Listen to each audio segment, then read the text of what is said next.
again. Hopefully this will just be a 15 parts reading. I know it's lengthy and most people never want to listen to me or hear me, but I'm going to do it anyways. First and foremost for myself, my own personal learning, and hopefully a few of you do join me. Why UFOs? Operation Trojan Horse by John A. Keel. And there is no plot to cover up the truth, but a sensible decision made by men whose minds have been boggled by just a glimpse of the overwhelming reality they encountered in their search for evidence to prove or disprove the existence of UFOs. Now, a lot of people, they think they belong to a certain group, camp, whether it's within the UFO communities or within the cryptid communities and all that. But from my research, they all are intertwined, woven together somehow, some way. We're now chapter 6, Flexible Phantoms of the Sky. The Wednesday phenomenon is quite evident in the historical events as well as in the contemporary sightings.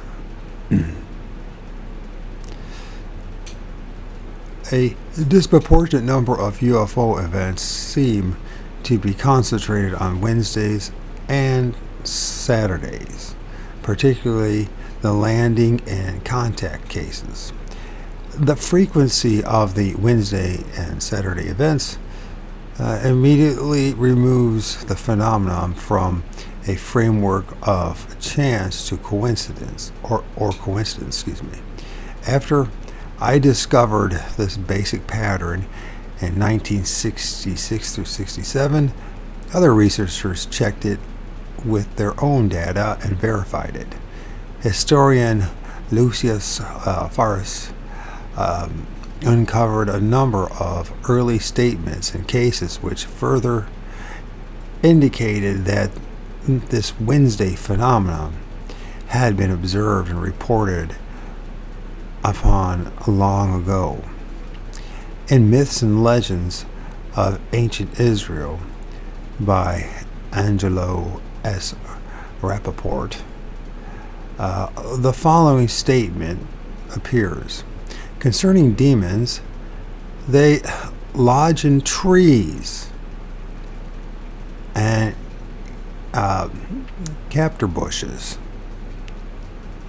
in gardens, vineyards, in ruins and desolate houses and dirty places. To go along into such places is dangerous, and the eves of Wednesday and Saturday were considered dangerous times. Agrath, daughter of the she-demon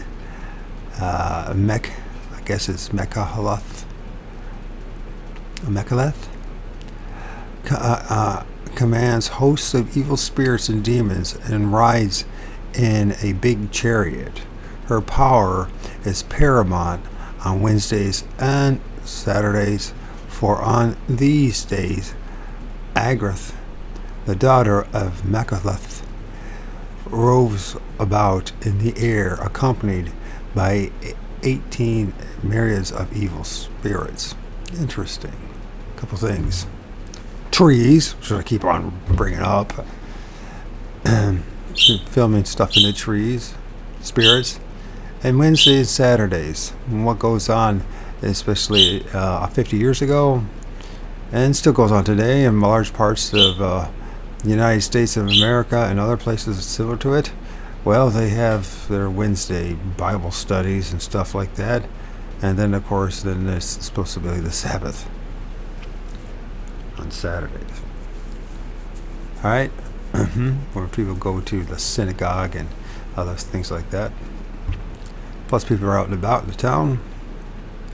Is there a coincidence with that? Possible. One thing is interesting is this.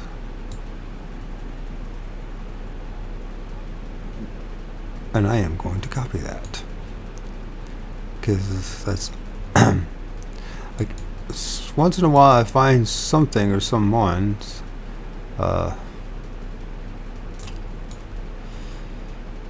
researchers who support my claim that we have to pay attention to the trees. Why do I say that? Because that's what I'm finding myself, my own research. Didn't even know I was going to say that. I never read this book before. It was just recommended by some credible sources to read it. So, not only do our unusual events show a decided preference for Wednesdays and Saturdays, but the early cases contain many of the same features found in modern events.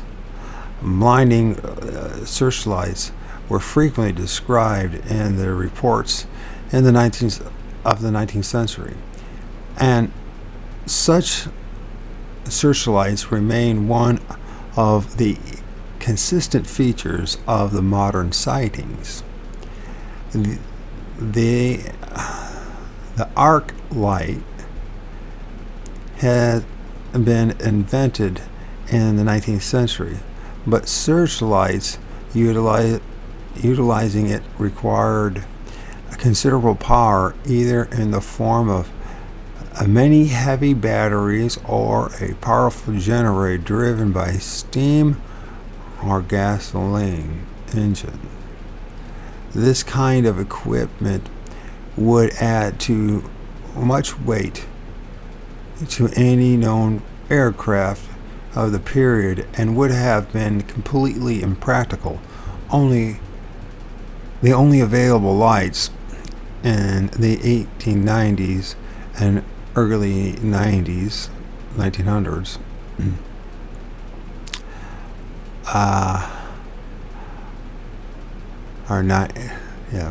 were dim incandescent lights, and they would not have produced the blinding glare so often described in these reports.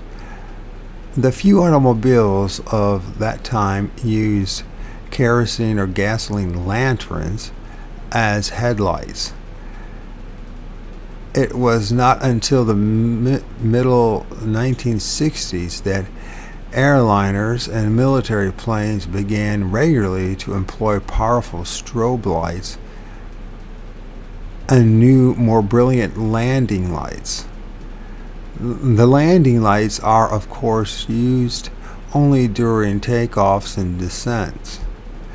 The strobe lights are now often mounted on the tops and bottoms of fuselages and flash off and on with a brilliant white glare. They are easily recognizable and seldom mistaken for the prismatic UFO lights. There has also been some recent experimentations with searchlights mounted on helicopters. Let's compare the searchlight story of 1875 with a more recent one. Harold I. Velt's The Secret Book of the Ancient Americas quotes from a contemporary account by J.J. Cornish. An account of working at daily labor. This baptism was performed on a Wednesday. Late in the evening on December 29th, 1875, an intensely dark night, after our prayer meeting, Mrs. John Taylor and Mrs. Sarah Lively were baptized by me in the River Thames in London, Ontario, Canada.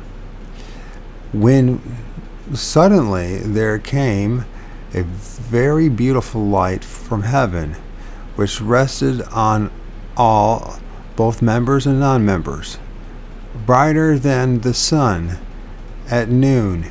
It came down with a sound like a mighty rushing wind. We could hear it far above in the distance, and as it reached the place where we stood, we were enveloped in the brightest and most beautiful light I ever saw.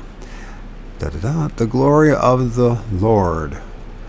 The light was round and straight up and down, like a shaft from heaven to earth, just as bright on the inside edge as it was in the center, and so far as we could see it, was just as dark on the outer edge as it was a mile away. After baptism and dismissal, the light did not go out, but gradually went up until it vanished from our sight.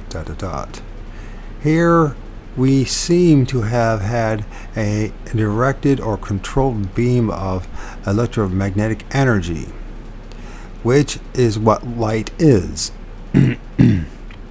which did not reflect on the area outside of the immediate beam. This is commonly described by UFO witnesses. The witnesses to the Presque Island, Pennsylvania landing in 1966 reported, or I guess it's Presque Island, is that how you pronounce it? Presque Island reported that the angular object which settled onto the beach was projecting several beams of concentrated light. And as a footnote here, London, Ontario has been a site of many interesting UFO events in the past 20 years. So concentrated light in all directions. The peculiar thing about these beams was that they seemed to go out from the object and extend to different lengths, not fading into the darkness, but terminating suddenly like poles or rods of light. Some of these beams were said to have darted into the forest on the edge of the beach as if they were looking for something. In April 1966, Robert Howard was visiting some friends on a farm outside of St. Clairville, New York, when a UFO showed up at 8:30 p.m. on a Sunday evening.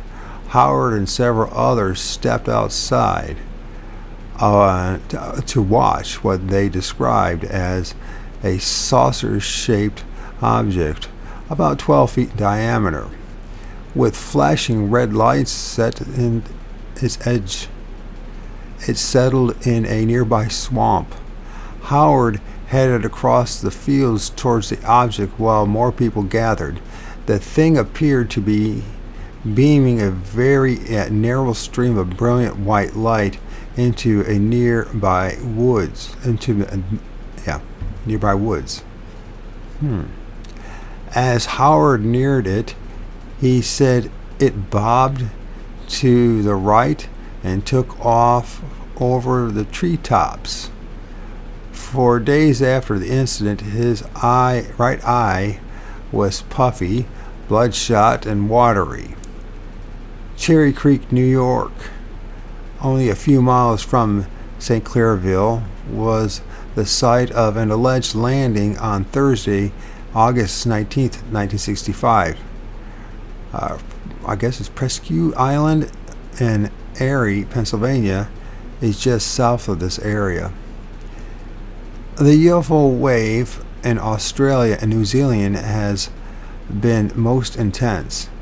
And another interesting, quote, light beam, end quote, story was investigated there by researcher Dr. Paul Zak, a psychiatrist.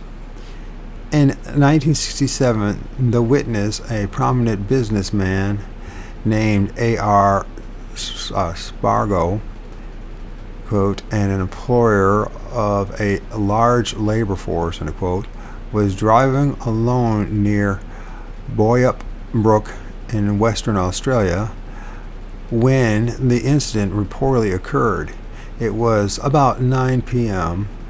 on the night of Monday, October 30th, 1967. Suddenly, his car stopped and his lights and radio went dead. A brilliant beam of light seemed to be focused upon him. It came from, quote, a mushroom-shaped craft, 30 feet or more in diameter, hovering above the treetops at an estimated 100 feet above ground, end quote. The object itself was glowing with an iridescent bluish light. The beam seemed to be coming from the underside of an angle of 40 degrees.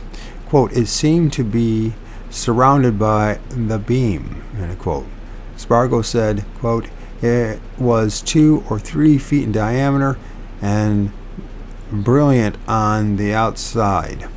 Yet I could see up it, and there was no glare or anything inside the tube. ...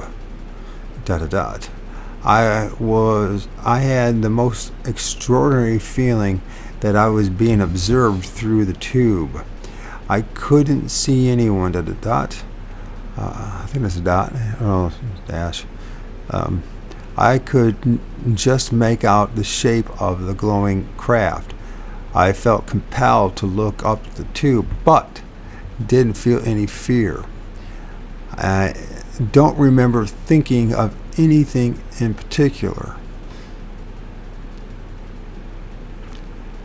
After about 5 minutes, it was switched off, just like someone switching off an ordinary electric light. The color of the craft seemed too darkened. Then it accelerated very swiftly and disappeared towards the west at terrific speed, end quote. The next thing he knew, he was speeding along the road. He had absolutely no recollection of starting up the car and driving off again. Later, he discovered that his watch, an expensive Omega chronometer. Is that how you pronounce it? Chronometer was accountably 5 minutes slow. He decided to report the incident to the authorities and voluntarily submit to a psychiatric testing. His story was published in the West Australian, November 1st, 1967, but his name was not used. Unearthly beams of light, sudden automobile failures, disturbing lapses in time and memory, all of these are commonplace, minor elements in our UFO mystery. But let's go back to the puzzling historical sightings so we may gain a better view of the overall picture.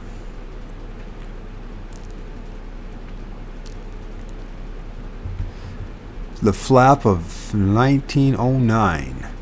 There were, of course, many observations of unusual aerial objects between 1897 and 1909. Thanks to the efforts of Lucius Ferris and his colleagues, we have an impressive sampling of these early reports to work with. The reliability of some of the newspaper accounts can certainly be questioned, but the tongue-in-cheek journalistic jokes are quite transparent, at least to someone who grew up in the newspaper business.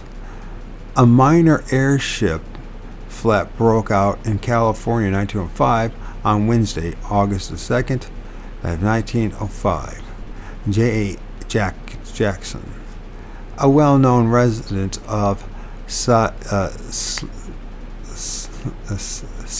I guess that's how you pronounce it, resident of Silshe, was out at 1:30 in the morning when a bright light appeared in the sky and headed for him. According to the account published in the Brawley, California News, August 4, 1905. He watched it closely until behind the light there appeared the form of an airship, apparently about 70 feet in length, with a searchlight in front and several other lights abroad. The mysterious machine appeared to be propelled by wings alone and rose and fell as the wings flapped like a gigantic bird. Apparently, there was no balloon attached, as is usual case with airships. That kind of reminds me of Thunderbirds. Mr. Jackson, being close to the home of W.E. Wilsey, woke him up in time to see the lights of the machine before it disappeared. The same night, H.E. Allett, postmaster at Imperial, was awakened from sleep by a bright light shining in his room. There was no moon. The light was thought to be a fire, and Mr. Allett rose to investigate, but no fire was found. Looking at his watch, the time was discovered to be at 1:30 o'clock. It was believed that the brilliant light was caused by the searchlight from this mysterious airship. Other witnesses in the same area reported seeing strange lights and manufacturing over some nearby mountains. One group said they had seen, quote, a titanic white bird, end quote, at a distance of about 5 miles. Quote, as it was clearly impossible even in the desert air to see a bird at that distance. They too have been pondering the case and come to the conclusion that what they saw was the airship making its way over the desert, end quote, the newspaper remarked.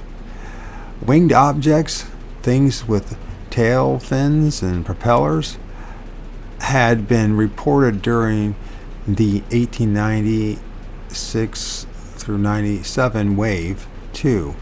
The flapping wings, quotes, is a rather unique feature, however, and perhaps the bobbing, falling leaf motion created some kind of illusion. There is no way of reaching a final assessment on most of these early cases. Based upon my study of modern sightings versus published reports, it is very possible that many people on the West Coast were seeing UFOs throughout the early 1900s. But that very few of these even made their way into print. The spotty clippings that have been uncovered to date do suggest a continuing flap of unsuspected proportions. The year 1908 brought a minor flap in Tacoma, Washington, the same area of the Puget Sound, which would play an important part in the Maury Island hoax. A sighting which preceded Kenneth Arnold's by 3 days. 39 years later, on Saturday, February 1st, 1908. And again, on the next night between the hours of 7 and 9. A brilliant reddish object, 2 to 3 times as bright as Jupiter, passed over Kent, Washington, and was seen by many. Some described it as being cigar-shaped. A story in the Tacoma, Washington Daily Ledger, February 4th, 1908, added, quote, during the same week, on clear nights, colored lights were displayed at high altitudes, and on one occasion, a rocket was discharged high in the air. It is asserted, end of quote. The light was viewed by the populaces of many of the towns along its route. Some newspapers suggested that it was a Japanese spy craft of some sort.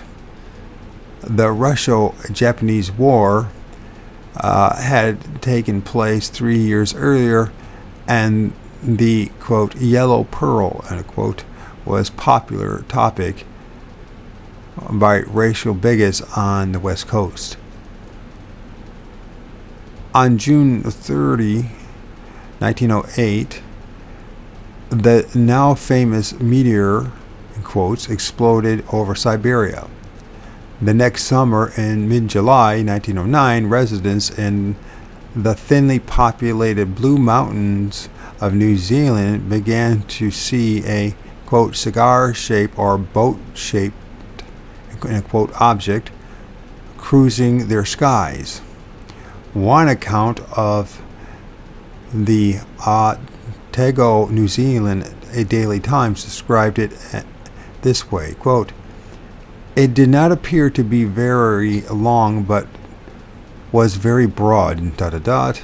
It flew over and past the school grounds and turned around and went back the way it came. It was flying along very easily and had no trouble turning.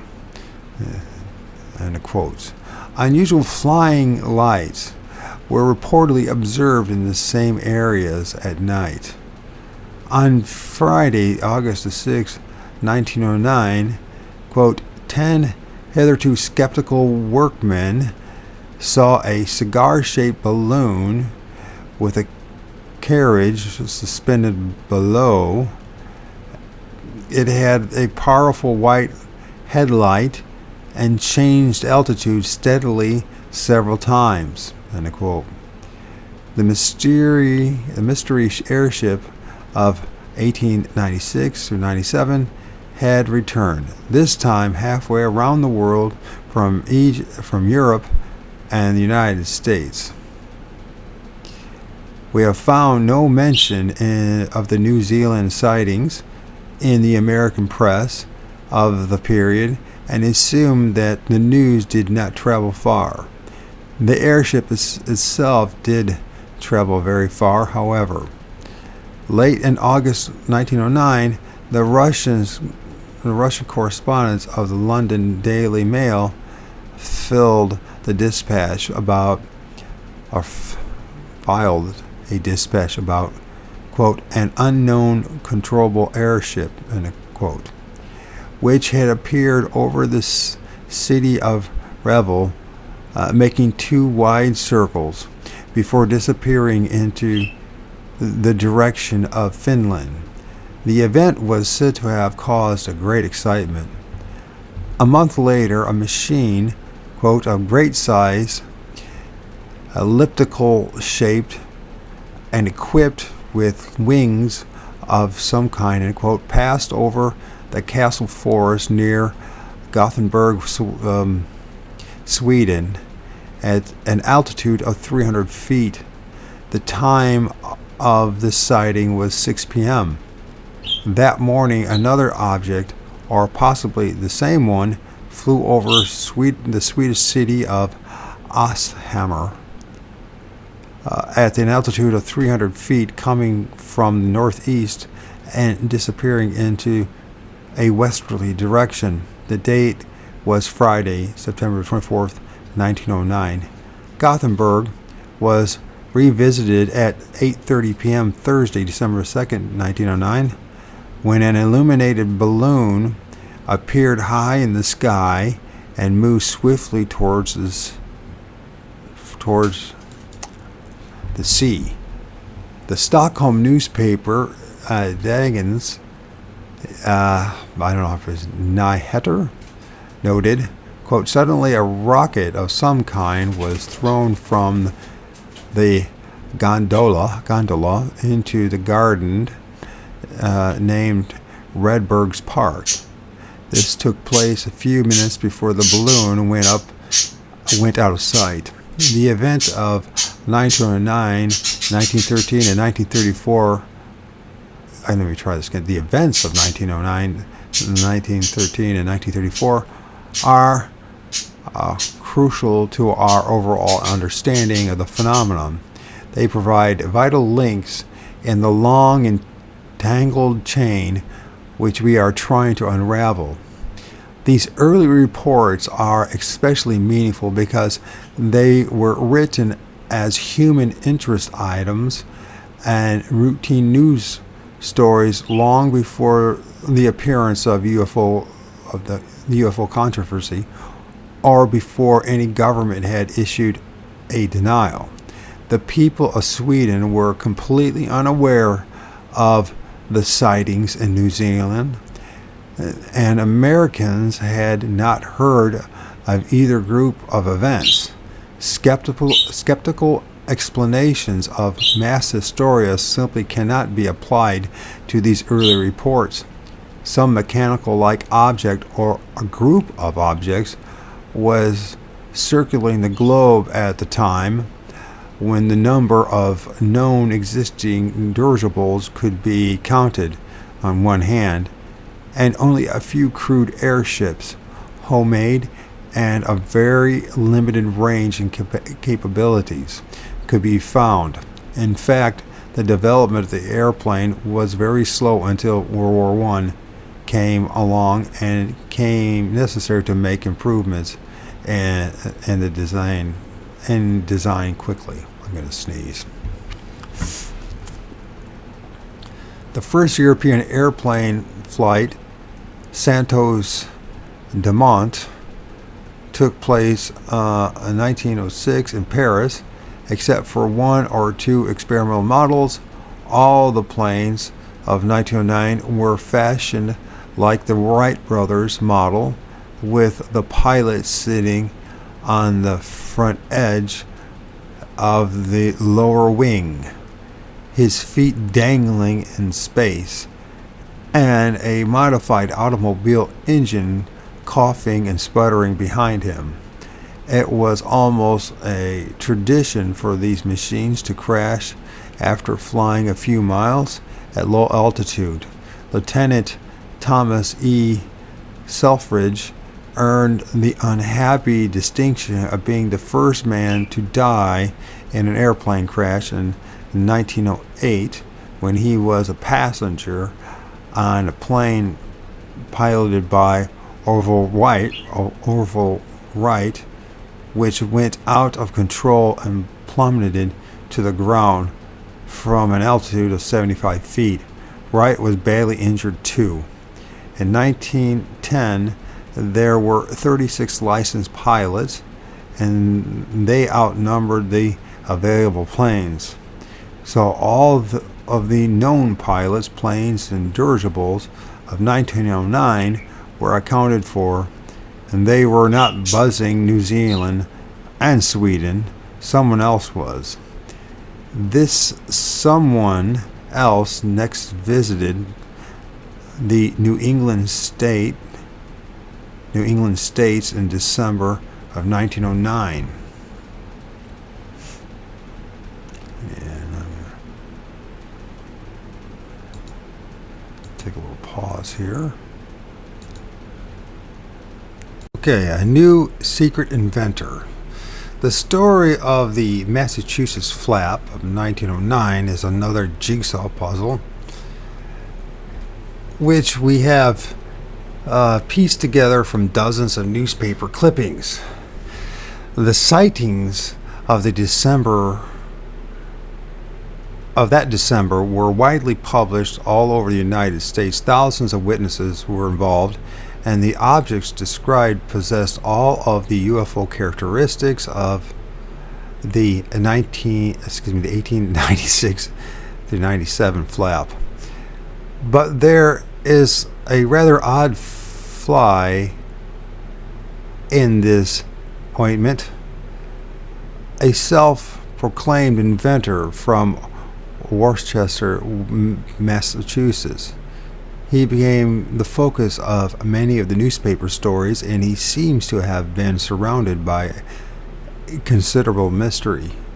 The early newspaper accounts suggest that unidentified flying machines might have been sighted with some regularity before journalists really paid any heed to them. First, we have an interesting coincidence. One of the first published sightings, perhaps the very first of the flaps, appeared in New York on Long Island and not Long Island newspapers on the same day that our mystery inventor held a press conference in Worcester and revealed his marvelous discovery to the world. A Long Island lifeguard, William Leach, was among those who claimed that they heard an airplane engine passing directly overhead in the darkness while on patrol off Long Island. They could not see the object, but seemed certain that the sound had come from the sky, not from the water or the island. This report wouldn't mean much ordinarily, but even while Mr. Leach was talking to New York reporters about the incident, our mystery man was shooting off his mouth in Worcester for the first time. His name was Wallace E. Tillinghast, and he was the vice president of Sure Seal Manufacturing Company in Worcester. According to the newspapers, he was a man of immense eminence and reputation, and was the holder of several patents. He claimed that he had invented, built, and tested an airplane capable of carrying 3 passengers with a weight limit of 200 pounds each at a distance of at least 300 miles without a stop to replenish the supply of gasoline, and if necessary, at a rate of 120 miles per hour. On September 8, 1909, he said he had flown his machine around the Statue of Liberty and then had soared to Boston and back to New York without landing. The newspapers continued. Another part of this trip is still more wonderful. Mr. Tillinghast says that when near Fire Island, off the coast of Long Island, one of the cylinders of the flyer ran irregularly, so the motor was stopped. With the machine 4,000 feet in the air and sailed 46 minutes, while 2 mechanics repaired it in midair, the engine being started again when the airplane was near enough to land to be seen by a member of a life-saving crew patrolling the beach. Presto, we have an explanation for Mr. Leach's story, or have we? Because we can review the flap of Christmas week 1909, and we must dissect the remarkable story of Mr. Tillinghast. It bears many interesting resemblance to the tales of San Francisco's mystery inventor. Unlike lawyer Collins' well-dressed and well-spoken middle-aged client, Mr. Tillinghast was located by numerous reporters. He was interviewed. His wife was interviewed. He was well known in Worcester, held a responsible position there, and had no discernible motivation to make up outrageous claims. Rather, he had everything to lose. As soon as the sightings of the mystery airplane broke in the newspapers, he stepped forward and offered an explanation, which was taken very seriously by the nation's press. Although all of the known airplanes of the period were tiny open biplanes, Mr. Tillinghast described his invention as being a monoplane weighing 1,550 pounds with a wingspan of 72 feet and an engine of 120 horsepower.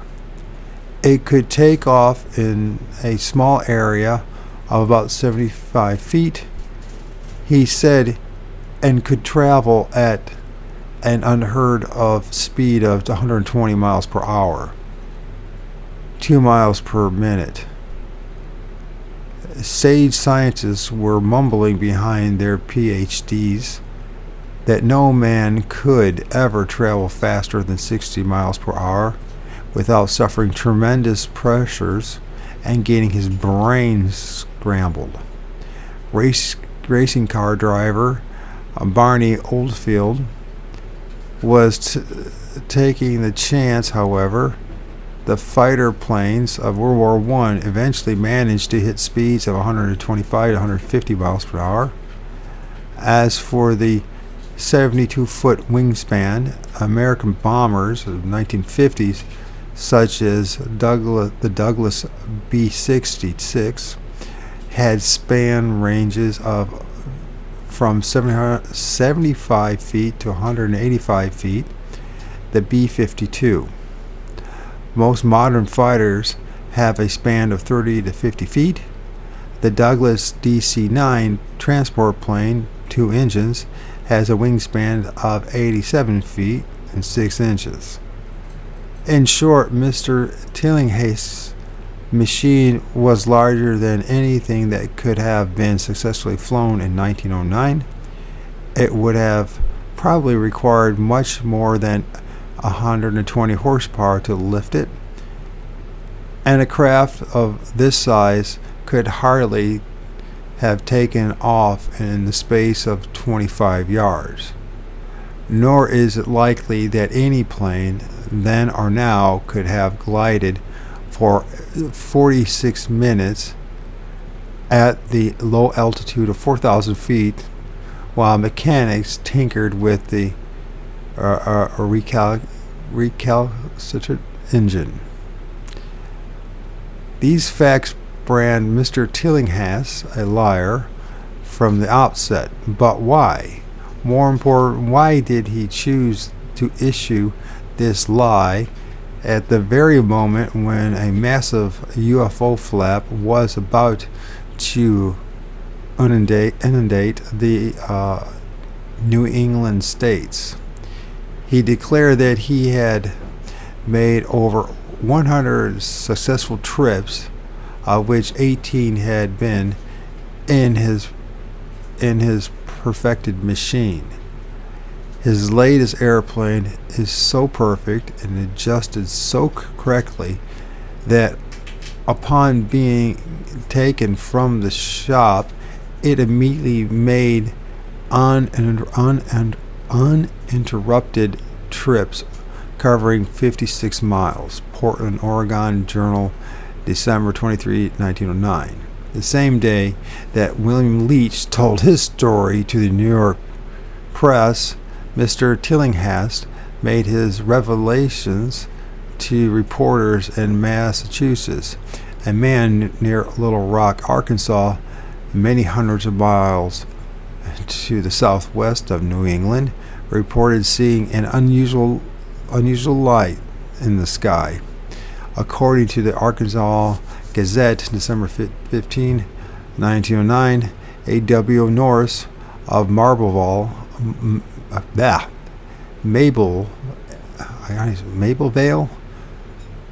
Road, overseer of District Number 8. Man, I cannot read. Okay, A.W. Norris of Mablevale Road, overseer of District Number 8, is of the opinion that the airship passed over his residence at about 10 o'clock Monday night, December 12th. Mr. Norris states that he was standing in his doorway when a strange light appeared, apparently about 300 feet above him, traveling south at a rapid rate of speed and disappearing a moment or two later in the darkness. He said that the light had the appearance of a searchlight similar to those used on automobiles. It rose and fell like a bird in flight. The night was cloudy, which precludes the possibility of the light having been a star or any atmospheric phenomena. Our strange aerial lights were apparently back in Arkansas, keeping their usual 10 p.m. timetable. We can't blame this one on Mr. Tillinghast. Things were relatively quiet for the next few days after his initial press conference. Mr. Tillinghast withdrew and refused to issue further statements. He was supposedly laboring in his secret laboratory, preparing for enormous wave of sightings, which occurred that Christmas week, beginning on Monday, December the 20th. Shortly after midnight, on the morning of December 20, those residents of Little Rock, Arkansas, who were still awake, were amazed to see a very powerful beam of light. Probing across the southern skies, the Arkansas Gazette, December 20th, 1909, said it was, quote, a cylinder shaft of light which, arising from the southeast horizon, stretched athwart the firmament far to the east. End quote. The editor consulted astronomers and could find no explanation for the phenomena. At 1 a.m. that morning, people around the harbor of Boston, Massachusetts, saw, quote, a bright light passing over, end quote. And, quote, Immigration Inspector Ho came to the conclusion that it was an airship of some kind, end quote. New York Tribune, December 21, 1909. The next night, Tuesday, December 21st, the real flap began at 1:15 a.m. That morning, residents of Pawtucket, Rhode Island, saw two red lights proceeding southward. All were able to make out the outline of a flying machine against the background of the stars. End quote. New York Tribune, December 22nd, 1909. At 5:20 p.m. on Wednesday, December 22, a brilliant light appeared over Marlborough, Massachusetts. Its powerful searchlights, in quotes, sweeping the sky. Then it slowly proceeded to Worcester, some 16 miles distance, where it hovered above the city for a few minutes and then disappeared for 2 hours. Finally, it returned and circled 4 times above the city. Using a searchlight of tremendous power, thousands of people thronged the streets to watch the mysterious visitor. End quote. The newspaper reports on the sequence of events are voluminous. Reporters immediately dashed to Mr. Tillinghaste's home in Worcester, where they found the inventor absent. His wife told them, "My husband knows his business. He'll talk when the proper time comes," end quote. The following night, everyone in New England was out scanning the skies. They were not disappointed. Strange flying lights seemed to be everywhere.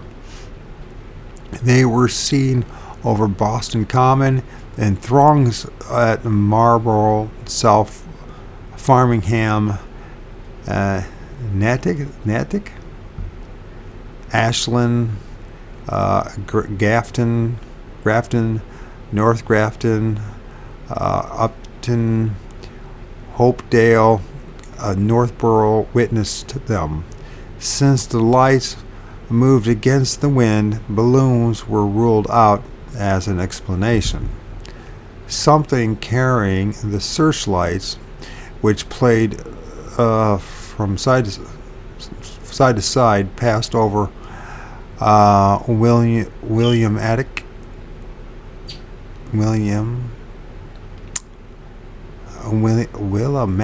that's what it is, Williamatic, Connecticut. Here is a summary from the Providence, Rhode Island Journal, December 24, 1909. As on Wednesday night, the light was first reported passing over Marlborough about 6:45 o'clock. The light, which was at a height so great as to make impossible to view it. Let's try this again.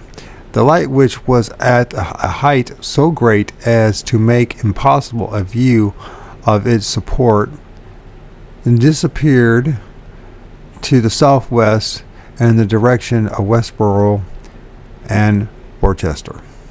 It was traced from North Grafton, not far from Worcester, through Grafton and North Grafton, Hopedale and Milford, and then after being lost sight of, the reappeared of man, this is hard. And this is a newspaper, of course. And then after being lost sight of, reappeared in Natick about 7:30 o'clock, going in the direction of Boston. Observers are positive that it was a searchlight. At 7:45, it was seen from Boston Common by the testimony of several persons, among them men who were at a prominent clubhouse on Beacon Hill. At Northborough and Ashland, early in the evening, the population turned out en masse to watch the light pass overhead. Observers at several points report that while the light was generally steady, occasionally it flashed, and once or twice it disappeared entirely. At night, Mr. Tillinghaste was not aloft. Reporters found him and extracted this statement from him: "I was out of Worcester last night, where I was is my own business. It may be that I flew over that city, but that is my own business too. When I said recently that I had flown from Boston to New York and returned, I said nothing but what was true. I have an airship which will carry 3 or 4 persons and will make the speed I claim for it. That is about 120 miles an hour. When I get ready, I shall speak fully, and not until then." The mysterious shed. an unnamed staff correspondent for the United. I said say shaft. Unnamed staff shaft. It's not easy to read this stuff. It's not easy for me to read. Period. An unnamed staff correspondent for the United Press was reportedly arrested for trespassing when he tried to get to the bottom of the Worcester mystery. Following up rumors, he visited the estate of John B. Goff, 6 miles outside the city. There he discovered a shed more than 100 feet long, concealed in dense woods. The widely published UPI dispatch revealed the following. 14 men in the employ of the Morgan Telephone Company of this city were at work there on some secret occupation. Paul B. Morgan, head of the telephone company, is a close friend of Wallace E. Tillinghast. He is supposed to be the inventor of the mysterious flying machine. Morgan has been interested in aviation for several years, and 2 years ago he spent $15,000 trying to perfect a machine invented by a Swedish aviator. The Swedish invention, however, proved unsatisfactory and was abandoned. John Dean Goff, on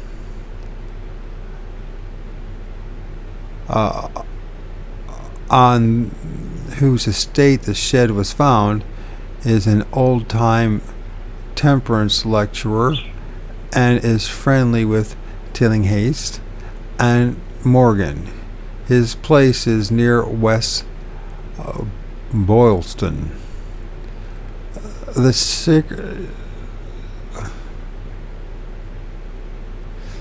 secrecy maintained at the Goff estate and the careful manner in which the shed discovered today is being guarded lends new weight to the belief that a marvelous ship has been constructed.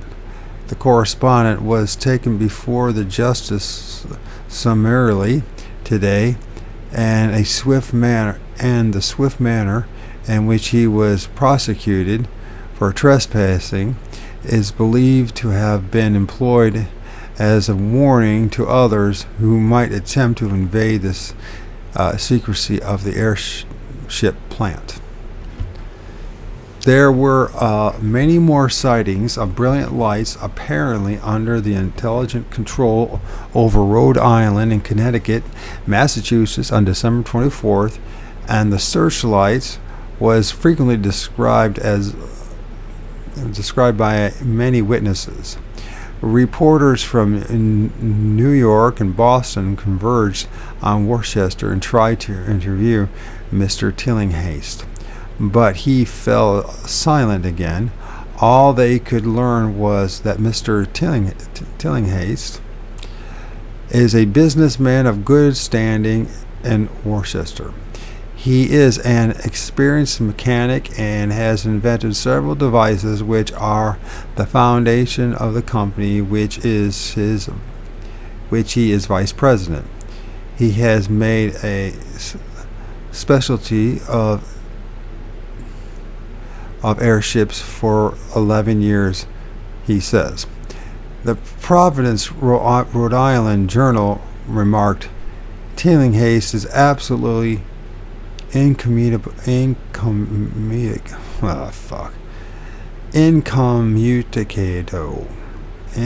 Okay. Everyone knows what that word is, and I can't say it. I'm going to learn. I'm going to be able. Damn MS. Everything is in the fucking way. I swear to God, if you just could just have something normal. Normal. That's just normal for me.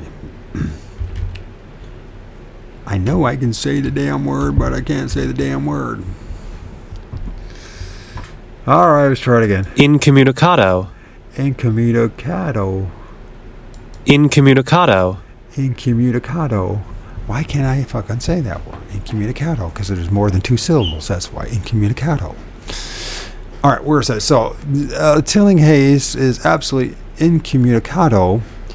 The notoriety that has followed him since the mysterious lights were seen has seriously interfered with his business and with his home life. He has not been permitted an hour of peace. At his office there are constantly 2 or 3 persons who want to know something.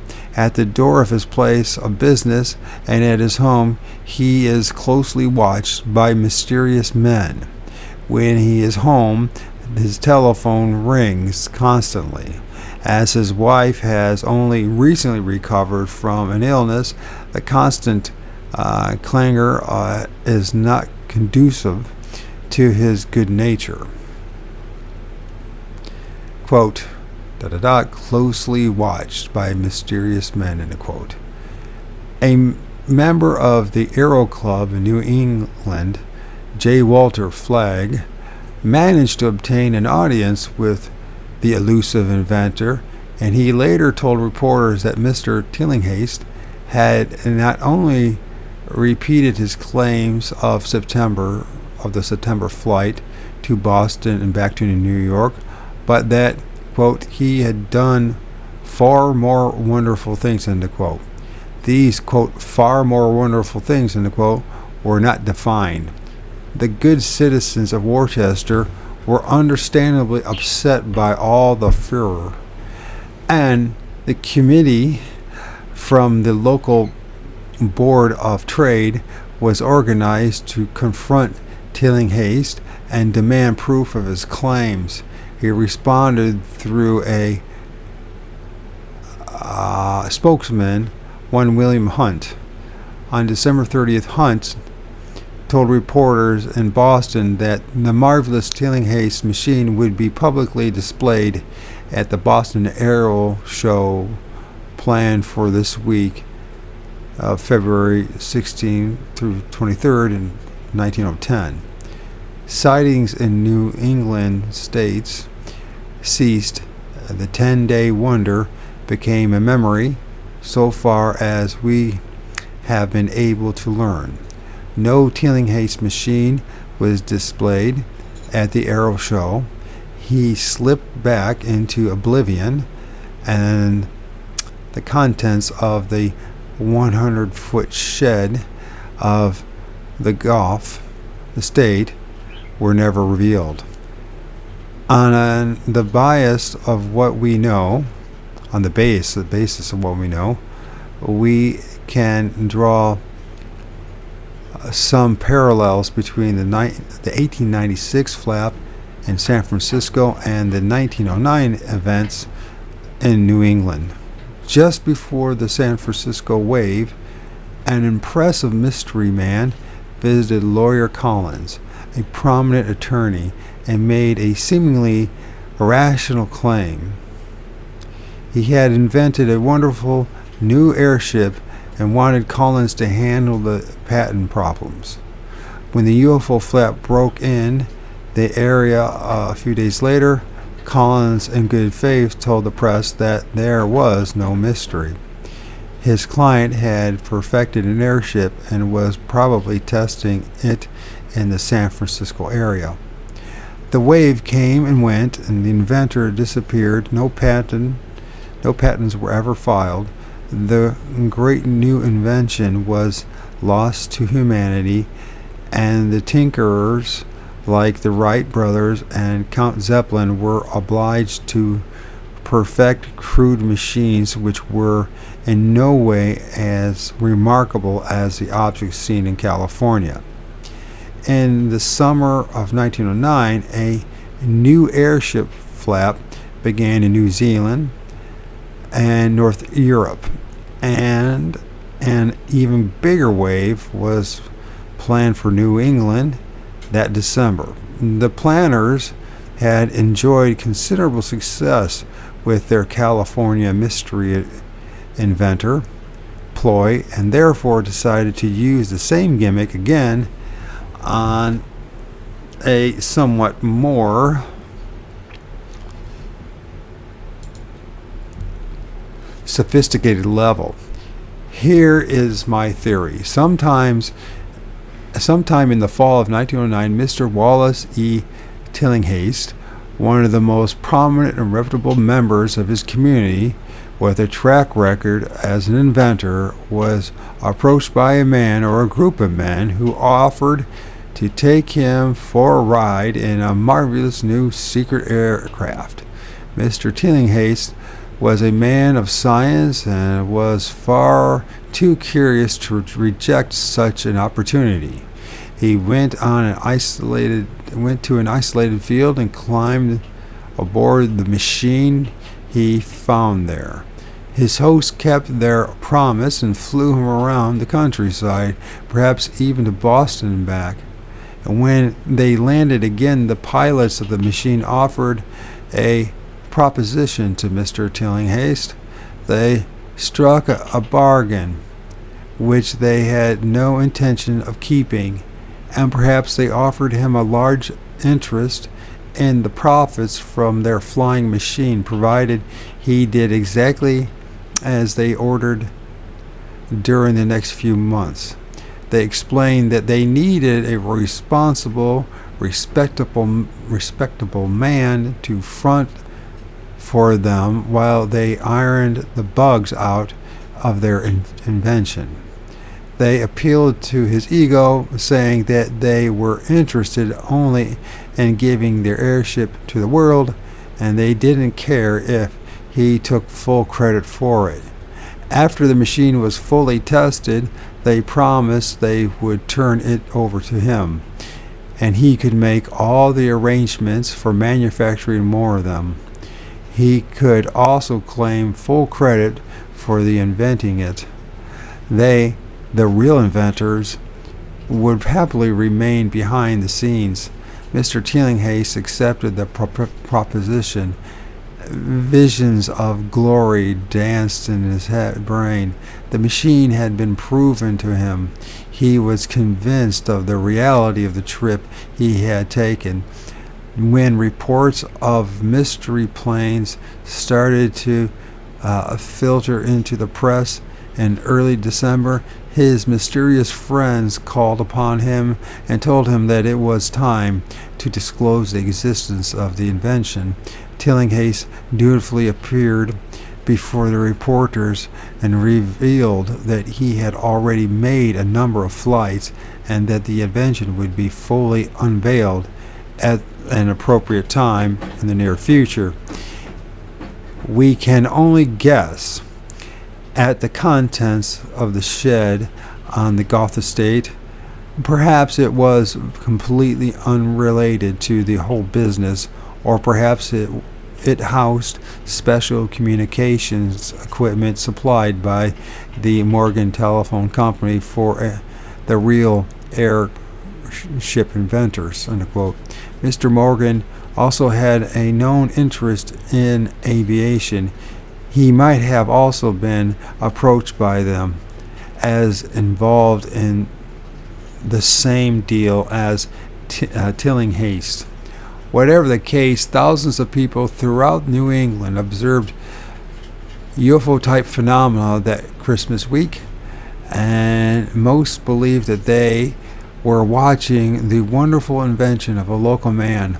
The objects flew orderly patterns over specific geographic points and performed maneuvers, which automatically ruled out convenient natural explanations. Morgan and Tillinghast were never given the promised model to go back up their earlier promised model to back up their early claims. Like so many of the modern UFO contactees, they were used. Something to think about.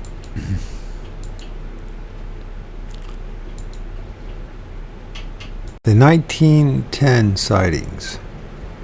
3 huge lights of almost uniform dimensions appeared over Huntington, West Virginia early on the morning of Friday, December 31st, 1909. A farmer named Joseph Green thought they had fallen on his land, but a thorough search failed to find any trace of them. Then at 9 a.m. on the morning of Wednesday, January the 12th, 1910, thousands of people saw an unusual flying machine passing directly over Chattanooga, Tennessee. Chattanooga. That's what I meant to say. Chattanooga, Tennessee, at a great altitude. The chugging of the engine was clearly heard. The same night, an airship passed over Huntsville, Alabama, traveling at high speed according to the reports. At 11 a.m. the next morning, a white dirigible balloon reappeared over Chattanooga, heading from south to north. It was again seen the following day at noon, this time coming from north and heading southeast. The most interesting sighting of 1910 took place directly over New York City that same summer. They are significant because their similarities to the sightings of the Scandinavia and 1934, which we will discuss shortly. At 8:45 p.m. on the night of Tuesday, August the 30th, 1910, a long black object flew low over the island of Manhattan, accompanied by the sound of an engine.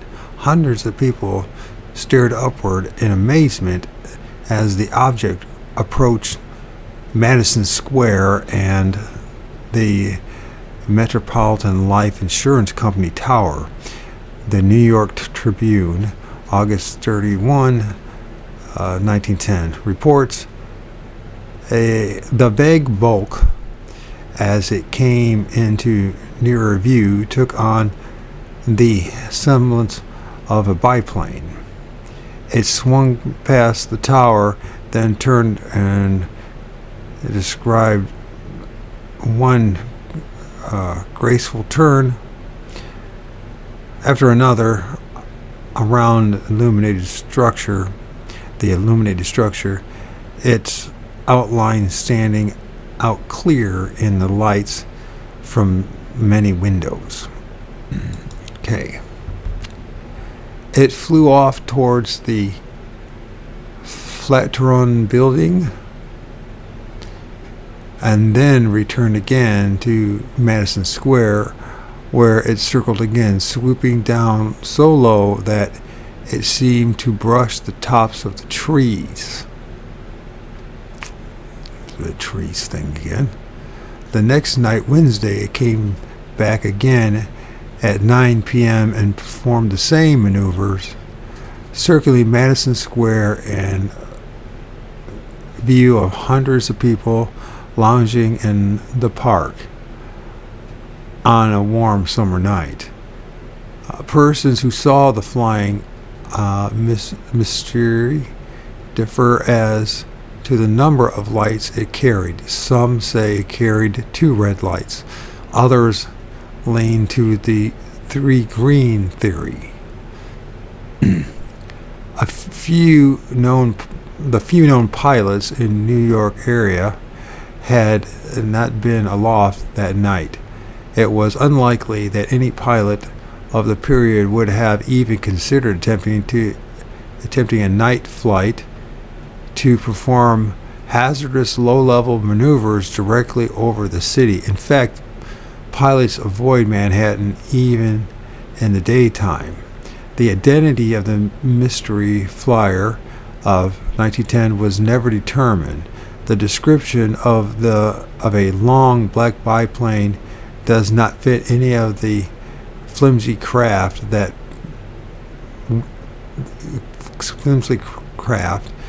performing Sunday demonstrations in the fields and meadows of Long Island and in New Jersey. South Africa, 1914.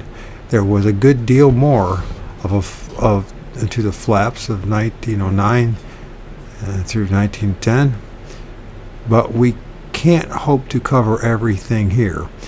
The year 1913 also produced a series of important sightings all over the world, and a European ufologist, Edgar Severs, has done extensive research into the whole scale UFO sightings that took place from Cape Town to Pretoria in 1914.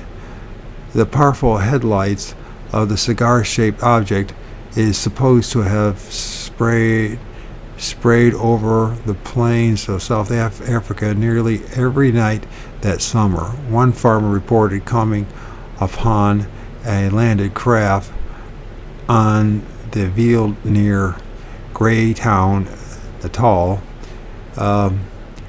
Two of its occupants, he said, were paling water from a stream. Shivers dug into the old records and found there were no airplanes of any kind in South Africa at that time. Only 3 or 4 flimsy short-range biplanes existed in the entire continent.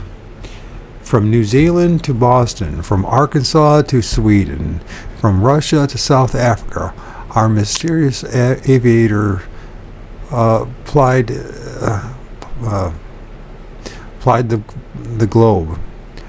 All of this happened long before any known nation had truly conquered the air.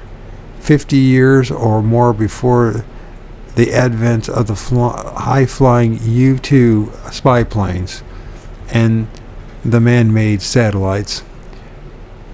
Were these unknown biplanes or dirigibles, balloons, space probes from some distant planet, or were they machines operated from hidden bases or a hidden world much closer to home? So that's the end of chapter 6. And our next one will be unidentified airplanes.